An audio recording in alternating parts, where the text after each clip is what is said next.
নেমন্তন্ন বাড়ি যাওয়ার আগে যখন পেট খারাপ হয়। ধুর, ভাল লাগে না। নিমন্ত্রণ বাড়িতে যাওয়ার আগেই পেট খারাপটা হতে হলো। কি যে করি। ছি ছি ছি, কি বাজে গন্ধ রে বাবা। ছি, মানে নিমন্ত্রণ বাড়িতে গেলে সবাই বেহুশই হয়ে যাবে আমার গন্ধ শুনে। কি যে করি, ভালো লাগছে না। ছি ছি ছি, কি গন্ধ। না, যাই একবার পটিটা করেই আসি।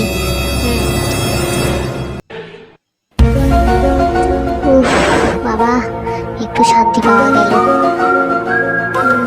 না, এবার একটু রেডিটা হয়ে নি, রেডিটা হয়ে তারপরে যাওয়া যাবে। আর একটু ঠিকঠাক হয়ে যাবে। আবার কি যে করি আরে কি রে, ভগবান। কোথায় গেলি? কি করছিসটা কি? আমার তো সেই আসছি আসছি, দাঁড়াও মা, 2 মিনিট আসছি একটু। ধুর, ভালো না, তোমরাই যাও মা, আমি যেতে পারবো না। ছি ছি ছি, হ্যাঁ হ্যাঁ হ্যাঁ, যাও যাও যাও।